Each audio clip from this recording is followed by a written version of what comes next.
Gets them back within a touchdown and a 2-point conversion. That time a 9-play drive. And the last play, a really nice run that culminated in the touchdown. Set now to kick this one away, and off it goes. The return man down to a knee, and this will come out to the 25-yard line. The Texans getting set here to take over again on offense. They've been asleep for a little while on this side of the football, Charles, and the score is just a one-score game now. Haven't had any points this half. What gives? Let's go old school here. All right, let's get back to the basics. Get back to running the football, high percentage throws. Find the guys that eat pressure and make plays for you and make sure they touch it. Here's 2nd and 9, just a yard on that last run. Looking to throw. Going to throw right side here, complete. And they're able to get this one across the 35. So signs of life in what's been a dormant offense in this second half. Here's 1st and 10. And they'll run on the inside handoff. And he's across the 40, 3 extra yards to the 43. A solid run on 1st down, gain of 7, leaves him with a 2nd and 3.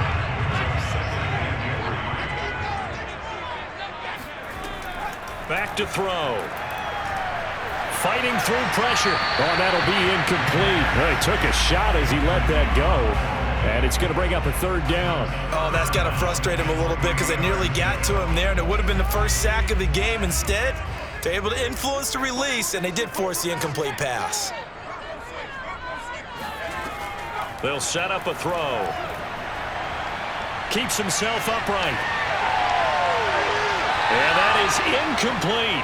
They certainly thought they had him surrounded and probably thought they were going to get him on the ground and get the sack, but he was able to elude that. And even though it threw it incomplete downfield, if you're a defensive back, you're loving the pressure that you're seeing from your front. A 40-yard punt, give him 3 on the return. And the Niners will go on offense, 1st and 10. And San Francisco gets set to go here. And it feels like the momentum has shifted. They scored, then their defense forces that last punt. And now a chance to tie the game on this possession.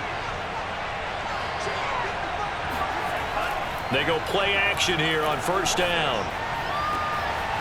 Oh, he's got a man wide open, complete. Touchdown 49ers. A big play there. 84 yards. And the 49ers have a chance to tie things up as they trail by 2 here in the 4th. When they drew that up, I don't think they envisioned it ending in a house call, but he got it and took it all the way home. Really impressive run after the catch, wasn't it? That was really special by him. But let's face it, in today's NFL, those tight ends are often former wide receivers or maybe even sometimes bigger running backs. They just put them in a position to get a great matchup and make plays like that. Still time to work with on the clock, but they wanted the tie now, and they got it. And I love their aggressiveness. Go ahead and get it done, get the game tied. Now your team has the momentum, and you're staring across the field saying, let's see if you can match us. So right back to square one, tied at 28 as he kicks it away. And this will be a touchback, so they'll bring it out to the 25. Now here's the signal caller getting ready to lead this offense again. So, Charles, there are the numbers. What's happened here? Defensive adjustments that's caused him to sort of fall off a bit? I think so. That has to happen. You've got to make some changes because in the first half, they were pretty effective. But the second part is sometimes when you're doing really well, you get off your game a little bit. You get off the gas a little. You're like, okay, we've got this thing. And that's not necessarily the case. Maybe right now, someone just needs to tell a joke in the huddle, loosen things up, and get their big guy going again. And down he goes, but he takes it up to the 40. Tell you what, he's been able to put the ball in some tight spots all game long. That throw, no different. Yeah, a lot of people would call it a gutsy type of a throw. I think he looks at it as, I can do it, so it's not that big of a deal to me, and I'm going to keep firing. Here's a pass swung out left to his running back. And he'll go out of bounds. It appears right at the 45. It'll be a gain of 5, and it'll be 2nd down. Here's a play fake as they set up to throw. And that'll fall incomplete. He was hit just as he let that go. And now it's third down. Play action.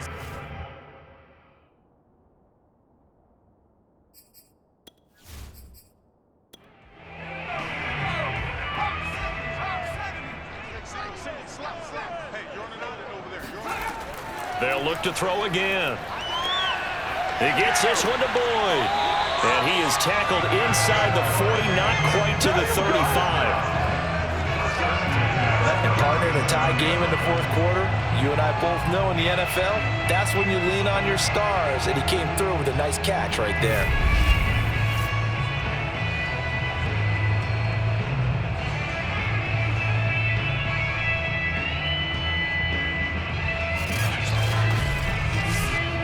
So signs of life in what's been a dormant offense in this second half. Here's 1st and 10.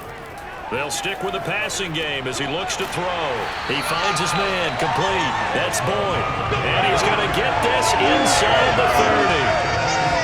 And these numbers on our monitor are getting hard to believe. He's closing in now right on the doorstep of 500 yards passing. I'm glad that you watched the monitor and said it first because I had trouble absorbing that. That's big time right there, right? That means everything just about has gone right for them and his squad in this game. Let's see if they can keep it up. And he'll give it here to his running back. And he'll take this one in for a Texans touchdown. A great effort there. His 6th touchdown of the season. And the Texans answer back with a touchdown of their own to break our tie and take the lead here in the 4th. So, Charles, this game feels like it has been punch, counter-punch all throughout, and that touchdown breaks our tie here in the 4th quarter. You're making me want to get back to the gym and start training again. You talk about those punches and counter punches. I also think this is where you and I start thinking to ourselves, who's going to make the play to change that, right? Who's going to get out of this little cycle that they're in right now and make a play and give their team a firm advantage? Point after, right down the middle. And they will take a 7-point lead.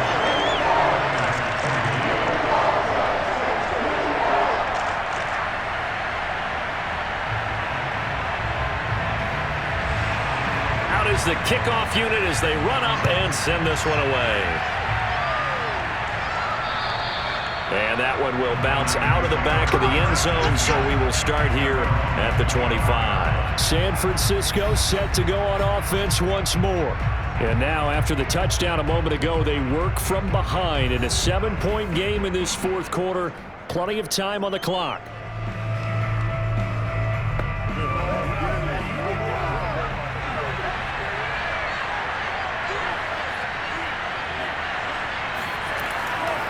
Now a handoff here to his running back. And maybe a measure of revenge there. He's had his way in this one, but this time they get him behind the line. He'll lose a yard there, and it's 2nd and 11. Well, that was one of the few times they've been able to contain him thus far. He's over 100 yards for the game, but he lost a bit off his total on that carry.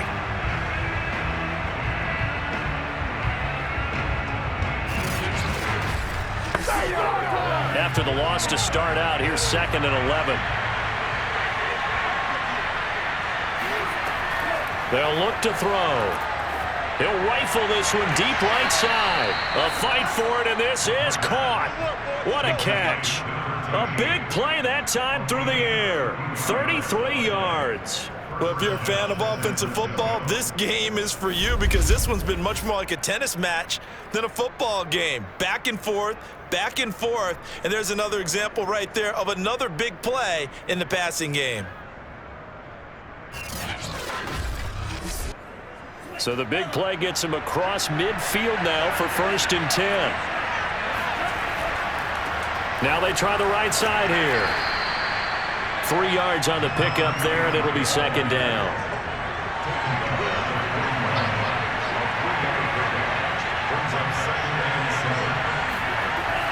On play action, they'll throw. They'll roll him out right. And he'll take this beyond the line of scrimmage as he slides to a hole. As big of a play as we've had in this one so far. This is 3rd and 3. And to give this time to the tailback. And he's able to get it to the 33. Good enough for a 1st down. You know I'm old school, so I always want a hammer in my backfield. But in short yardage situations, third down pickups, I got to have him. And he picked it up for him right there.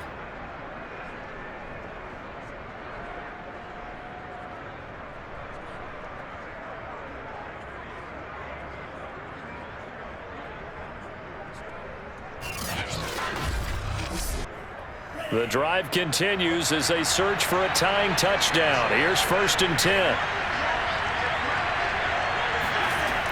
They'll drop to throw. Flushed out right. And he slides and covers up at the end as he's going to be able to pick up decent yardage.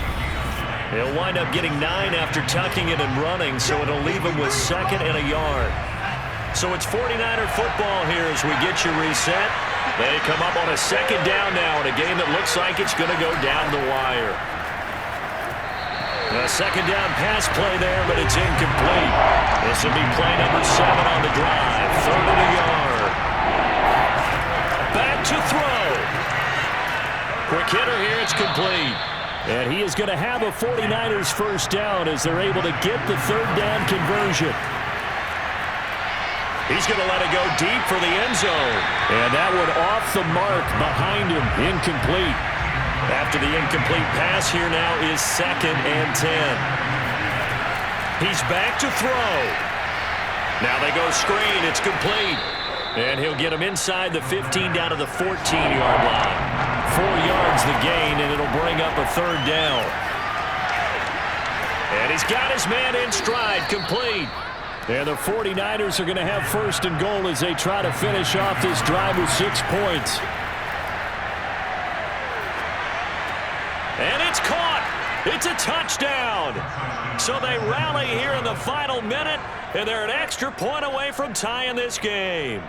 And while it appears the heavy lifting was accomplished by scoring the touchdown, they're still down 1. That extra point is not a gimme.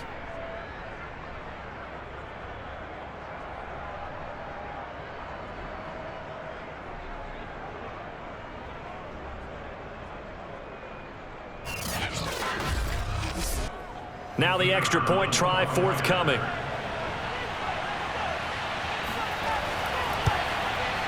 And we are tied here in the 4th quarter. So that drive, 12 plays in length. And the touchdown and PAT mean we are tied here in the final minute of play.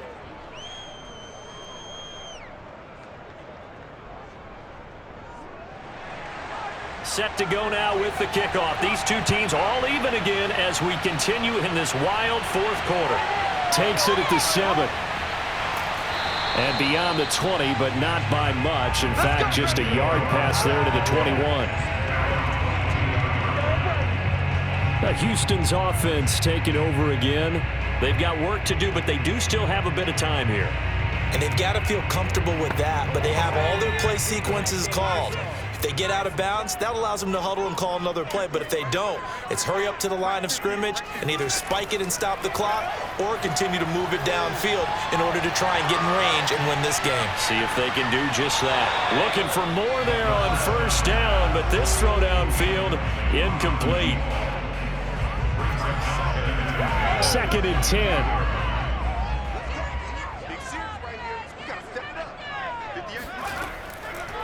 They'll set up to throw. And he comes back with one complete. And he's taken down, but able to slip across the 35.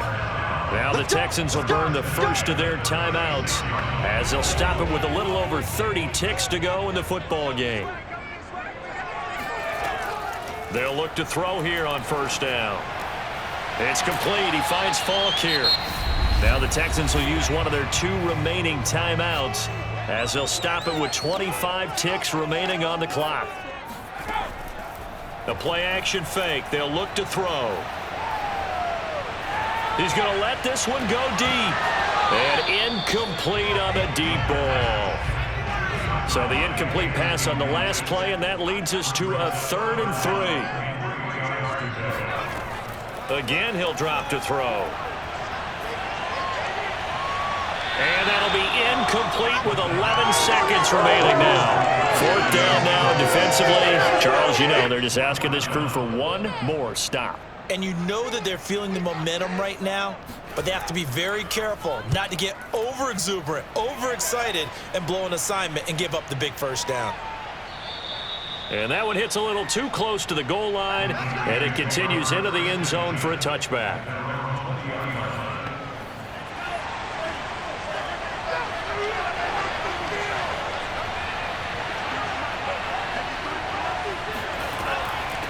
Hands it off out of the gun. And he is brought down at the 22 after a gain of 2, and it brings up second down. 4 quarters not enough. We're all even, and to overtime we go. How much fun is this for everyone who's watching the game? How much fun is it for us to see this one get an extra period to get settled?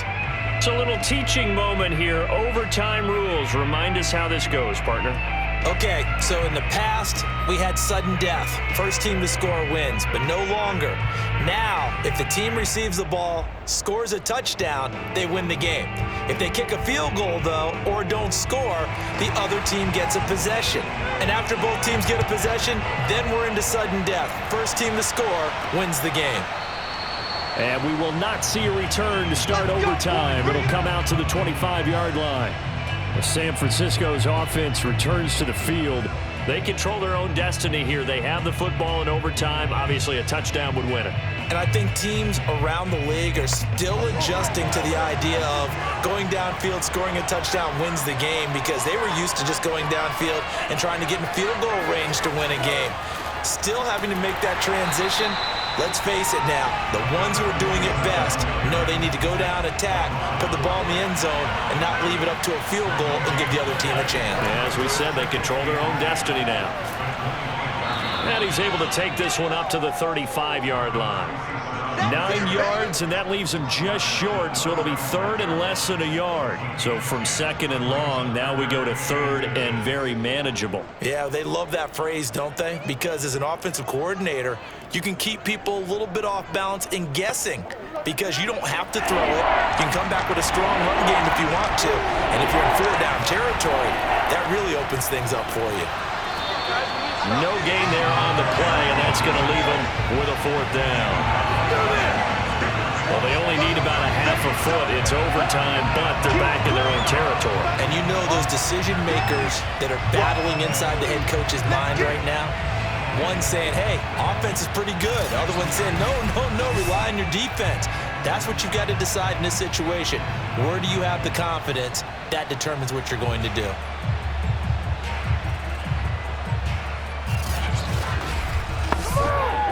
Here comes the 49ers punter now.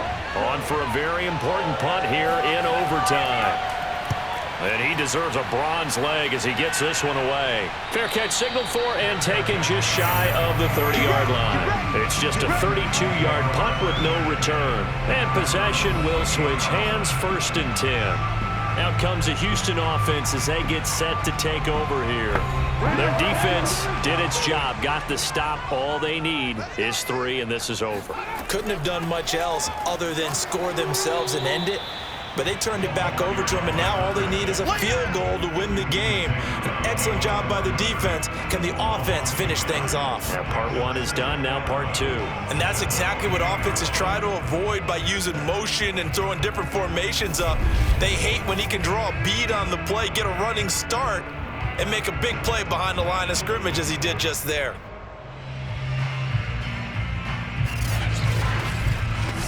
A loss of a yard there to start out. That leads to a 2nd and 11. Now back to throw. That's going to be complete on the sideline, but, you know, that throw left him no room to run, and the good footwork nearly all for naught.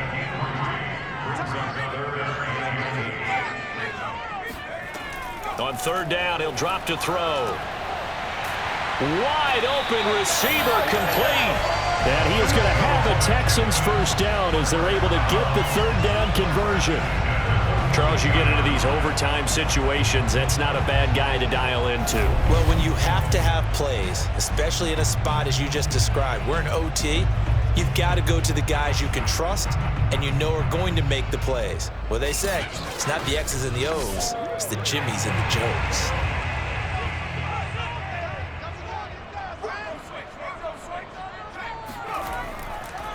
And he'll give it here to his running back. And he's going to be taken down with a marker on the field. So let's see about the call.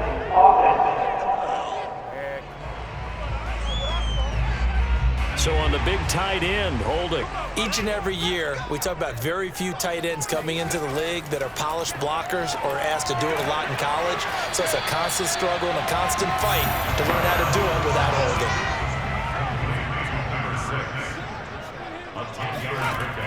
Back to throw again. And this one incomplete. Too much contact to hold on to that one, and it's third down. He'll look to throw. Voids the target, and he has it over the middle. And he gets it just shy of midfield, but that's not enough. He's short of the marker. They get 7 there, but it brings up 4th. He's padding his already great numbers here in overtime. More importantly, though, moving his guys downfield. And I think that's exactly what's going through his head right now. Moving them downfield, putting them in a position to win the game. The stats, that's for the fantasy guys. I know they're enjoying that show.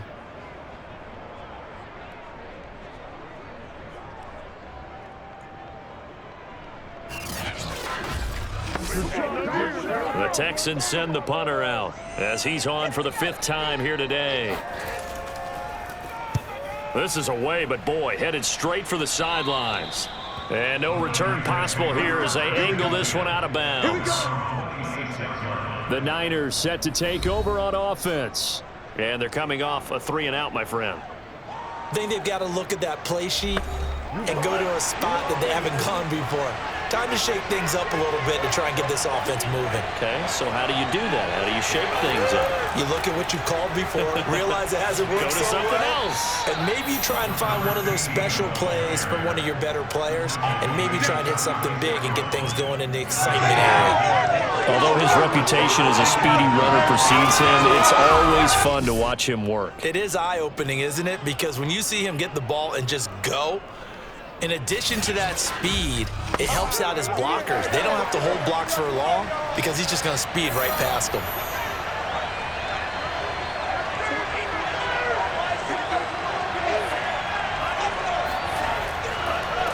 Now a handoff here to his running back. And a 5-yard gain gets him to the 42. Brandon, 5 yards on that run. Let's get back to the huddle and make sure if you're a back, you spend time with your offensive line and give them credit. Hard to move those 300-plus pounders at the line of scrimmage, and they did for a significant chunk of yardage. They follow up the gain of 5 by only getting 1 there on 2nd down.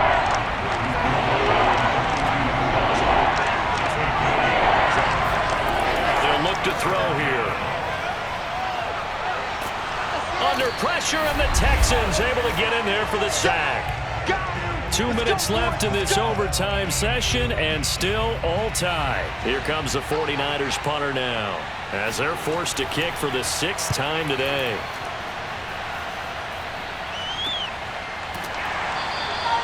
"35 yards that time on the punt, and the Texans will take over with a 1st and 10. Heading out is the Texans offense as they get set to take over here. Neither team scored yet. Now we go to sudden death. Next points win this game. How about the tension right now? It is ratcheted up, isn't it? I mean, now whatever happens, points are scored, that's your ball game. Can't wait to see the defense now. Do they get a little more aggressive in order to not let the team just drive the ball easily down the field? Gotta be careful though, right? Yeah, if you're too aggressive, you just give up something easy and cheap. But some defensive coordinators, they'd rather take a stand that way as opposed to being nickel and dime down the field. The 2nd down attempt there knocked down as it leaves the quarterback's hand, and it's incomplete. And he can't escape, and down he goes. It'll be a loss of 8 on the sack, and it's going to lead him to 4th down. And there they bring pressure from the inside, and they get home.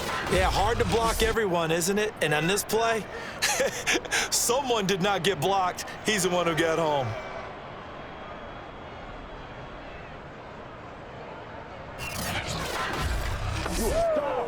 The Texans send the punter out as the drive goes backwards, so he's on to punt it away.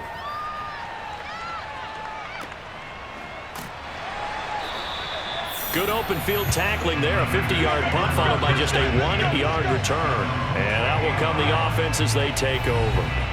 And San Francisco gets set to go here. And hoping to do better than they did their last possession when they punted the football. Appeal to the vanity of your offensive line. Tell them that they control your fate. Leverage guys. Win the line of scrimmage. If you do that, you start to win first down. You win second down. And guess what? You start accumulating first downs. And that's what they need in order to not punt the ball again. Just a yard on the pickup there, and it'll bring up a 2nd and 9. Now another timeout called for by the offense. They'll be left with just one remaining here at OT. Here's 2nd and 9. And to give this time to the tailback. And he'll slip his way up across the 30 to the 32. That play reminded me a lot of a former teammate of mine. We used to call him the trash man. His ability to sift through traffic and make plays was uncanny. And that's exactly what you want from your Mike linebacker.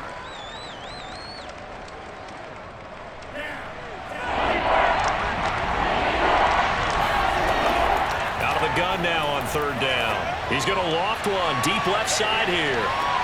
Oh, a contested ball here, and it's going to be caught. Now a 2nd timeout called for by the defense.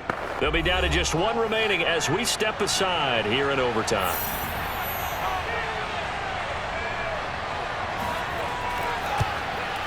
And he got it. The kick is good in overtime. He's able to split the uprights. Now remember, this one is not over, but with the time running short here in this overtime, that could very well be the game winner. Yeah, remember now, the other team does get a possession, but when the clock runs out, that's it. So that was a well-calculated drive to use up the majority of the clock and leave your opponent with little to no time left. A great come-from-behind victory in this one, Charles, and really the difference, obviously, was that 4th quarter. They dominated. And it has to start with believing that you can make that comeback. Because we've been in games before. We've done games where you can just look at one team and realize they have no chance of making it back. Not in the one we just saw here. They did it, and they did it well. So for San Francisco, they move back over 500 now at 4-3. And they'll get another road test next week as they head to Arizona to take on the Cardinals. Meanwhile, for Houston, they drop just their 2nd game so far as they fall to 5-2. And they'll be back home next week for a date with the New York Jets.